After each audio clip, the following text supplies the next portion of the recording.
22 years old, Dart, the youngest starting quarterback ever to beat the defending Super Bowl champs.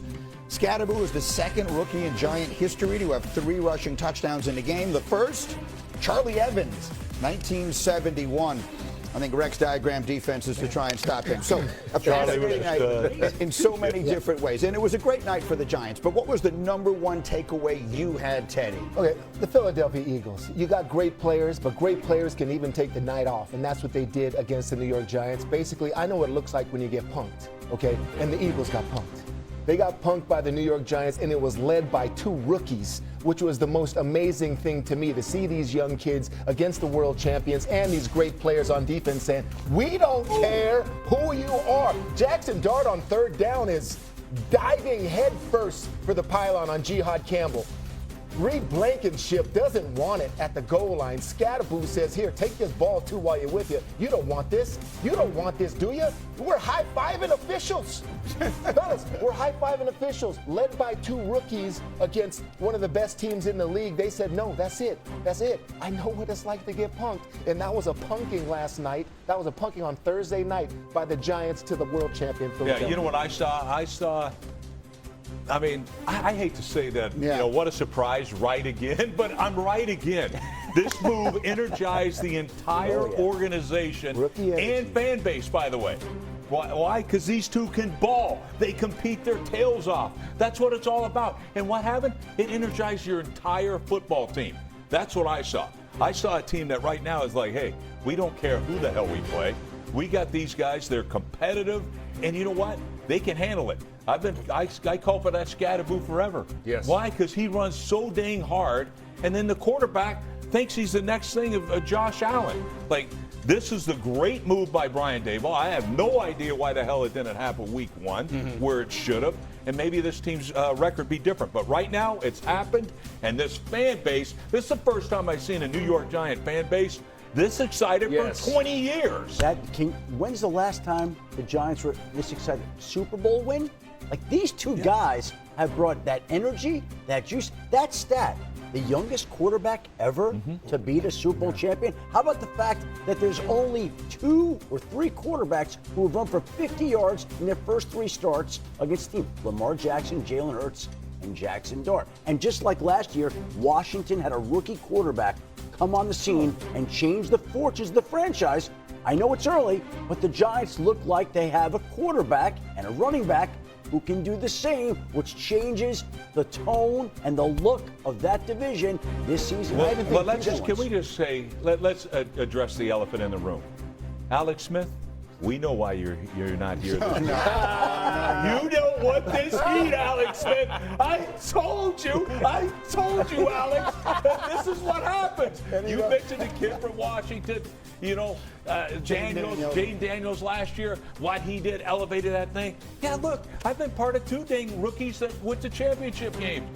Stop it. And even a little bit more. I mean, watching Jaxson on 3rd down make some throws, not just do the tough guy stuff, because the tough guy stuff is great. You ain't gonna laugh. If Alex were here, he'd be talking about some of the throws Jaxson Dart made from the pocket, which were very impressive. So look, the Giant side of it is phenomenal. And to the point that Shefty and everyone is making, this is the most enthusiastic you've seen their fan base and their franchise in what feels like a very long time. On the other side, I host a daily show here, right? I host Get Up every morning. So we're talking about the Eagles. And while they were still unbeaten, you could see the problems. But while they were still unbeaten, I felt silly asking what's wrong with them because they kept winning. Well, all of a sudden, now they've dropped 2 games in a row. And this one was really a beatdown against the Giants. So if I were to say, do we have real trouble for the Philadelphia Eagles right now, like real concerns about the defending Super Bowl champs? What's the answer? Yes, there's real concern. For me, defending Super Bowl champs, and you're sitting out here making just like very small mistakes that you expect guys making this amount of money to not make. And I got 2 plays for you. And, you know, everybody's sitting up here talking about Jalen Hurts and his inability to not make this play. You guys see that red line right there? That's the red line on all practice fields in the National Football League. And that is the line for the go balls for us as a wide receiver to stay on. Right here, you see Devontae Smith on the numbers, getting jammed inside the numbers. So where does Jalen Hurts want to throw the ball? Right to the red line. So, ladies and gentlemen, is that Jalen Hurts or a wide receiver problem? Here, again, we're about to go upfield. double move, A.J. Brown. Then you do another move at the safety. The ball has already been ready to throw down the field. So you're second guessing the quarterback. So you have Devontae Smith. One of them plays was 2 weeks ago, and the other play was last week. Right. Big plays in the game to prevail the Philadelphia Eagles to a victory. One thing about it, Brew, I want to go back. You talked about the physicality of the game. Yeah. There's a play you left out, and I hope we can find it. There's a play in the second half where Scatterboo was running. Braun was running to the sideline, and when I tell you that Scatterboo, right here where Dart left Braun right here. That's first team All-Pro, Teddy. The guy that you were sitting there hollering about, first team All-Pro. I want you to look at this sideline hit by Scatterboo and look where he takes Zach Braun. Lifting him off his feet, out of bounds. You're talking about the physicality of the football game. There was a reason why Daboll had to apologize. If I was the head coach, the way the game is going, this man was out here fighting for his job. So, to me, looking at the game, I'm excited for the New York Giants, but if you understand what Daboll is fighting for, his job is on the line. So them going in that blue tent and wanting to see what's wrong with his quarterback, I know why he did it. But everything, the signs pointing up for the New York Giants, I like what I see, and the rookies are leading the way. Listen, the only thing I want to say about Philadelphia right here, that there is like hangover effect, Super Bowl effect is real. That's why it's so hard to repeat. But they're saying you can't just go out and lay your jock out there thinking you're the mighty Eagles. Guess what? Nobody gives a rat's. No, they don't. Brand new year. And the thing that I see is, you talk about those things. Attention to detail is missing. The little things. In this. And I see sometimes the confidence. Is it the confidence in play calling? What it is. I see Jalen Hurts not quite as confident as he normally is, because I just think he should sit in that pocket a little more. Is he not quite as confident in his protection? What it is. But that red line throw, you got to get back out there. You know that, right? I mean, that ball was like, he still threw it good. He should hit that 95% of the time. He really should. You're not going to get more open than that. Right. The point is that when we were all sitting here a week ago today, they were still 4-0. They've lost twice since we had that conversation, and that brings up all the questions. All right, Adam Schefter, all around the league with other top stories, including back to those Bengals. And before we get back to those Bengals, I do want to point out, yes, Brian Daboll fighting for his job, Randy, but the NFL and the NFLPA are reviewing that, and it will not be a surprise if it results in some form of discipline. As for Jamar Chase, he is expected to play today, despite being questionable with an illness in Green Bay. Got sick Thursday night.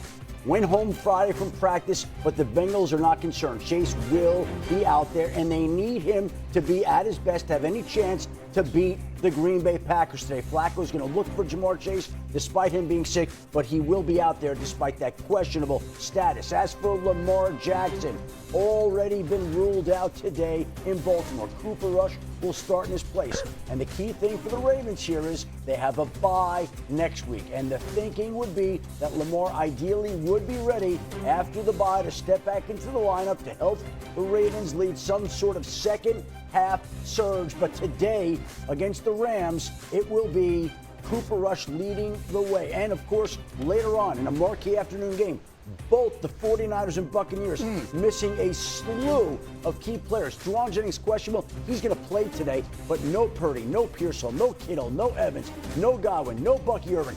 Purdy and Pearsall both have a chance, and Kittle all have a chance to be back next week for the 49ers when they play the Falcons. That one, so many injuries in that game makes it very difficult to handicap. We will take a look at it as we continue. Meantime, Rex, you called.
Bye.